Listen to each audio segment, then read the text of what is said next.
Olá, muito bom dia. Estamos chegando com o Jornal da Manhã desta quarta-feira. Hoje, dia 9 de dezembro de 2020. Eu sou Eudes Figueiredo. Vamos lá para os destaques dos nossos comentaristas no dia de hoje. A gente começa com o Fernando Gessi. Bom dia, Fernando. Bom dia, Eudes. Bom dia, Adilson. Bom dia, Padilha. Bom dia a todos os nossos ouvintes que nos acompanham aí. O meu destaque de hoje é o seguinte: como eu já venho falando há muito tempo, nós temos aí um hábito de cuidarmos muito das questões do socialismo e do comunismo a nível federal, esquecemos das questões que estão ao nosso nível municipal. Foi colocado pela Secretaria de Educação a aprovação do currículo municipal no COMED, Conselho Municipal de Educação. Essa é uma luta que nós já estamos tendo aí desde julho do ano passado, um currículo que fere totalmente aí a nossa Constituição, o nosso entendimento, baseado em teorias de PHC, né, Pedagogia Histórico-Crítica, onde ela é embasada fortemente por conceitos marxistas. Vamos ver aonde isso aí vai dar. Bom dia, Eudes. Bom dia a todos os ouvintes da Jovem Pan. Hoje eu vou dar um destaque que é meio um desabafo. A gente vê aí várias autoridades médicas da cidade, as quais a gente respeita, dizendo que está faltando leito. Será que não está passando da hora das autoridades médicas, juntamente com outras autoridades, com as entidades de Prudente, em cobrar a pessoa certa sobre isso? Se nós fizermos lockdown, se nós estamos todos obrigados a ficar em casa, o Estado tinha que estar nos aparelhando, o Estado tinha que estar nos dando estrutura. Por que não um hospital de campanha aqui em Presidente Prudente, a capital do Oeste Paulista? Como é muito fácil ficar falando, fique em casa, use gel, use máscara. Não, nós estamos fazendo errado. Nós temos que enfrentar quem realmente tem que resolver esse problema. Juntar forças agora aqui em Prudente e solicitar um hospital de campanha, porque as UTIs estão lotadas porque nós atendemos a região toda. As UTIs estão lotadas porque a verba do hospital de câncer não vem e fica fazendo um apelo para criar mais pânico. Não é esse o foco. Nós temos que agora juntar, pôr a cara para bater. Está na hora das entidades. Cadê as entidades que foram tão usadas durante a campanha? Cadê aqueles que falavam em nome das entidades de Presidente Prudente? Juntar junto com as autoridades legais, juntar os médicos todos e dizer: precisamos de um hospital de campanha, somos capital da Alta Sorocabana, não estamos dando conta, porque o vírus existe, é perigoso, a pandemia não passou nenhum momento para ter desmontado os hospitais, principalmente lá em Assis, e estamos todos nós aqui no sufoco. Então esse é o meu destaque. E esse é o meu desabafo para todos os nossos ouvintes da Jovem Pan. Bom dia, ouvintes da Jovem Pan, Gessi, Padilha, Eudes e você que está nos acompanhando aí na sua empresa. Depois do feriado de ontem e hoje, tudo volta ao normal aqui em Presidente Prudente. Olha, final de ano tem muita gente com a conta de energia atrasada. Tem gente que tem até 3 ou 4 contas atrasadas e a Energisa, que é a empresa responsável pela distribuição da energia em nossa cidade, está com um projeto que promove o parcelamento pelo cartão de crédito e também pelo pagamento com o auxílio emergencial do governo. Se você tem contas e gostaria de parcelar com o seu cartão, você pode entrar em contato com os canais da Energisa, baixar o aplicativo no seu celular através do Google Play ou do App Store do seu celular. E ainda tem o call center pelo 0800 70 10 326. 0800 70 10 326, uma boa oportunidade para você dividir aí as suas contas atrasadas, terminar o ano mais tranquilo e começar o ano de 2021 também com mais tranquilidade. E o ministro da Saúde, Pazuello, teve uma reunião ontem com os governadores dos estados para discutir um plano de vacinação. Vamos lá para o destaque de Fernando Gessi. Eu acho que essa reunião foi muito importante, é necessário mesmo que essa coordenação nacional aconteça, porque eu não vejo aí nenhum outro país, um estado ou outro, tomando a frente com relação à campanha de vacinação, e sim sempre a União tomando conta disso, como é que está acontecendo hoje na Inglaterra. Mas um detalhe dessa reunião aí me chamou muita atenção, foi quando ali o Dória comentou ao Pazuello a vacina do estado de São Paulo, e o Pazuello deu uma contrapartida dele. Não, vacina do estado de São Paulo não, vacina do Butantan. Afinal de contas, é o Butantan que firmou acordos internacionais com a Sinovac para a produção da vacina chinesa aqui em nosso território nacional. Olha, gente, nós percebemos aí que o Dória realmente vem aliciando uma grande parte dos governadores, principalmente ali do Nordeste, porque ele comprou 140 mil vacinas ali, mais vários insumos para a produção. Ele precisa fazer alguma coisa com relação a isso.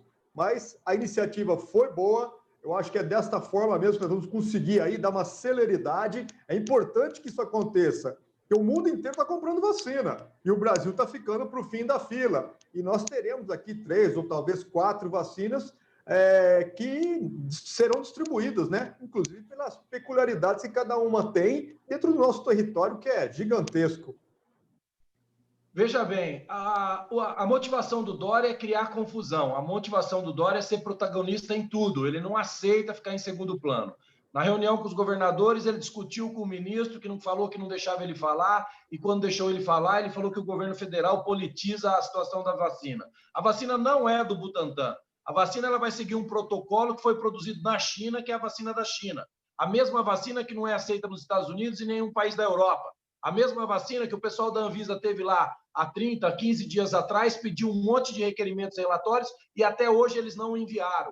O Dória realmente está como o Adilson disse outro dia, como aquele agiota que pegou dinheiro emprestado, como o cara que pegou dinheiro emprestado com o agiota está cobrando agora o pagamento e ele está com o revólver aqui ó, na cabeça. E criando só confusão. É óbvio que o governo federal tem que organizar isso. É óbvio que o governo federal tem que assumir essa responsabilidade. Tanto é que o presidente Bolsonaro já declarou que as vacinas aprovadas pela Anvisa ou já em utilização em outros países que passaram pelos seus órgãos competentes vão ser compradas pelo Brasil e vão ser distribuídas gratuitamente e outras, sem forçar ninguém a tomar essa vacina. É lamentável a postura do governador do nosso estado. É lamentável, não faz sentido nenhum isso que ele está fazendo, a não ser um único objetivo: querer se destacar politicamente, querer ser o salvador da pátria, que é o que lhe resta. A política dele de gestão caiu por terra. O estado de São Paulo foi um caos e está sendo um caos até agora. O que resta a ele é uma bandeira e que essa bandeira ainda conta com o desastre do governo federal. Não está pensando em vidas, não está pensando em salvar ninguém, está pensando no seu próprio ego. Essa é a minha posição em relação ao governo Dória. Pois é, de todos os absurdos que a gente tem assistido ao governador do estado de São Paulo fazer e acontecer com as coisas que ele vem fazendo nessa pandemia, ele também está querendo passar por cima da Anvisa, que é um órgão importantíssimo para a aprovação de qualquer tipo de medicamento que possa ser aplicado na nossa população. Uma Anvisa que foi criada há 20 anos com esse intuito. Ele está querendo passar por cima e está querendo também levar alguns governadores da federação junto com ele, que também estão apoiando essa ideia de poder aplicar uma vacina, mesmo que não tenha tido os testes de nenhuma das fases necessárias exigidas pela Anvisa, ele está querendo passar por cima, dizendo que pode se aplicar a vacina aqui no Brasil, que já tenha sido aprovada por agências internacionais de outros países. Olha, e dizer também que o governo Bolsonaro não tem nenhum cronograma, nenhuma logística para poder aplicar, ou como é que vai fazer a campanha de vacinação, isso é coisa utópica, isso é uma mentira inventada. Porque, afinal de contas, nós sabemos que o governo Bolsonaro está correndo atrás, ele já tem aí, inclusive, um acordo afirmado com uma intenção de compra de 70 milhões de doses da vacina produzida pela Pfizer e também pela BioNTech, e, além disso, o governo tem aí um acordo também, mais 2 acordos, que é com a vacina desenvolvida pela Universidade de Oxford, que foi um dos primeiros lá do Reino Unido, e também com a AstraZeneca. E esse acordo prevê inicialmente 100 milhões de doses. Nessa reunião que teve com o ministro Pazzanello é o seguinte: o governo brasileiro espera, de cara, já imunizar 109 milhões de habitantes, praticamente mais do que a metade da nossa população. Muito bem, olha, vamos falar de efeitos da pandemia neste ano muito difícil. A cesta básica fica R$ 200 mais caras em apenas um ano em Presidente Prudente. Em apenas este ano, o poder de compra das pessoas diminuiu em R$ 200 no momento de abastecer a despensa e a geladeira. É o que revela um levantamento feito pelo portal Prudentino, após os índices de preços Toledo apontar a nova inflação nos supermercados da cidade. Vamos lá para o comentário de Fernando Gessi. Acho que nós já comentamos um pouco, são os reflexos, né? Que estão vindo aí desde 2013, quando nós paramos, principalmente, de fazermos os nossos estoques reguladores. Então, nós não temos mais aquela quantidade de alimentos guardada para justamente combatermos aí algumas altas de preço. Nós tivemos aí o detalhe do fique em casa, né? Todo mundo ficou em casa, ficou comendo mais, teve um acesso maior, teve ajuda emergencial, e ao contrário do que o mundo inteiro faz, eu acho que o Brasil, infelizmente, precisa tomar um pouquinho mais de responsabilidade com relação a isso. Ou seja, muitas pessoas estão aí aproveitando da situação, aumentando seus preços. Agora, um detalhe nessa notícia aí, Eudes, me chamou muito a atenção. Foi o aumento, né, de R$ 200, mas isso aí, em comparação a dezembro do ano passado, dá um aumento de 27%.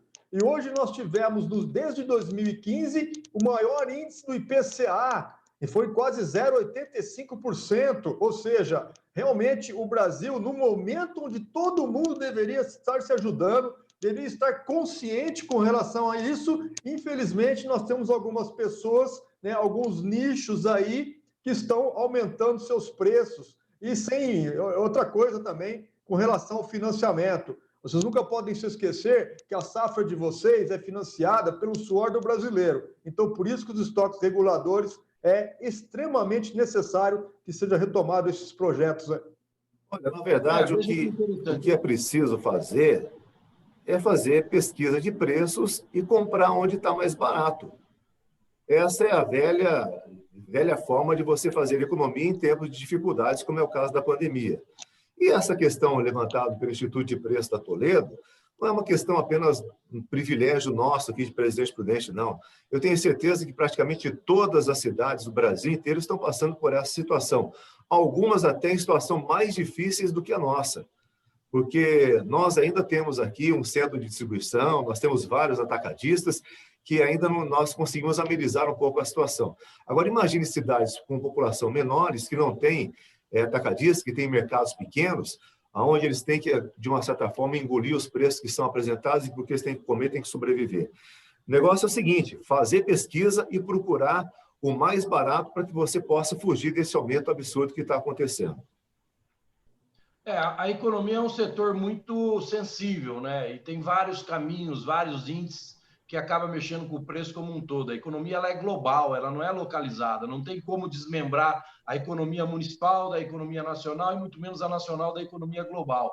Nós vivemos um momento de inflação equilibrada e as coisas têm subido de uma forma que assusta, né? Tem coisas que você pagava 30 centavos e hoje custam R$1,60, por exemplo.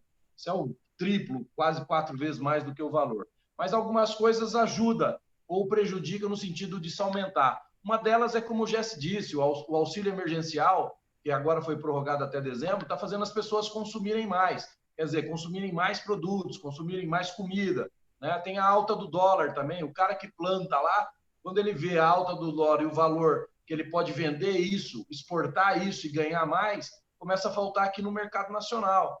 Então, eu acho que vai ter que chegar um momento que o governo, mesmo a gente querendo uma economia liberal, mas o governo vai ter que criar uma pauta, porque senão a economia mundial está em recuperação, a economia mundial está sentindo os danos, a economia brasileira está sendo elogiada, mas eu acho que não pode. A cesta básica é uma coisa muito sensível também para aqueles que são mais necessitados. Então, acho que vai ter que chegar um momento aí que o governo vai ter que criar alguns parâmetros para equilibrar isso.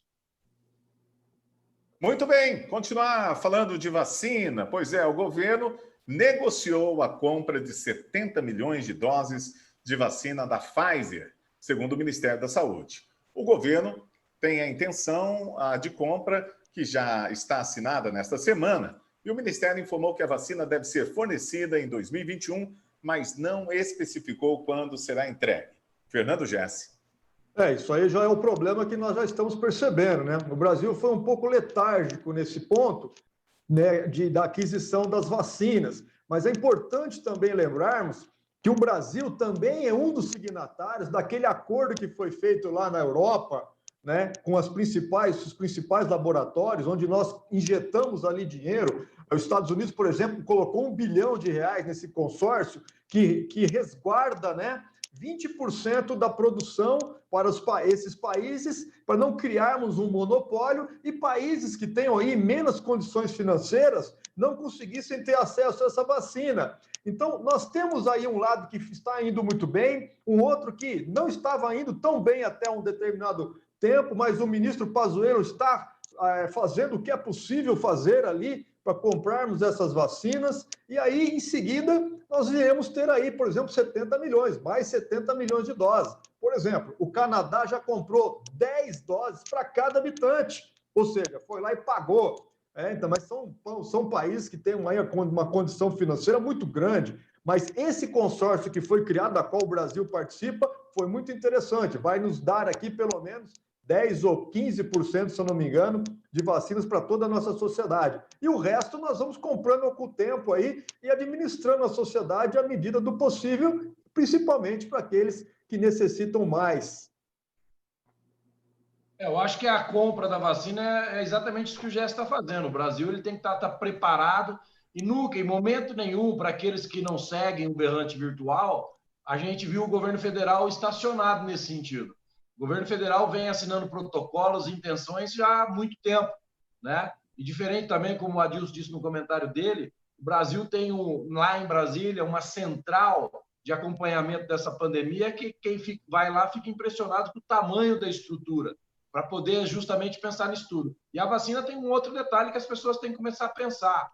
A vacina, algumas delas, vai ter que ser em 2 ou 3 fases, não é só uma aplicação.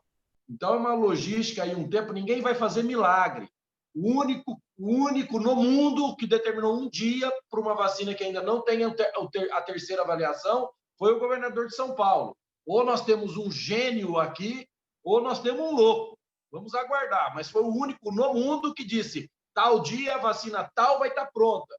E não tem como, a não ser essas que já estão sendo aplicadas, começaram, graças a Deus, aí ontem no mundo, né? Ontem começaram no mundo. Mas essa vacina da China que ele defende, ele afirma que dia 25, ou seja, sem saber qual é o prazo da Anvisa, sem querer se informar que o laboratório até agora não mandou lá os relatórios que precisa. Então, diferente do que o berrante virtual fala, diferente do que a turminha do selo azul fala, o governo federal está indo sim, com cuidado, não se nega a gastar o dinheiro que não tem. E hoje nós temos na frente do Ministério um general que entende logística. Isso, para quem não avalia a política com paixão, nos deixa mais tranquilo, porque temos ali à frente alguém que vai saber, conhece o Estado brasileiro e sabe como é que tem que se fazer isso para que essa vacina chegue a todos nós. Eu tenho certeza que a vacina da Pfizer, que é uma que tem uma comprovação de maior eficácia até o momento, ela vai chegar aqui no Brasil. A gente havia um receio aí de que os Estados Unidos estaria detendo praticamente quase toda a produção que a Pfizer estaria colocando no mercado.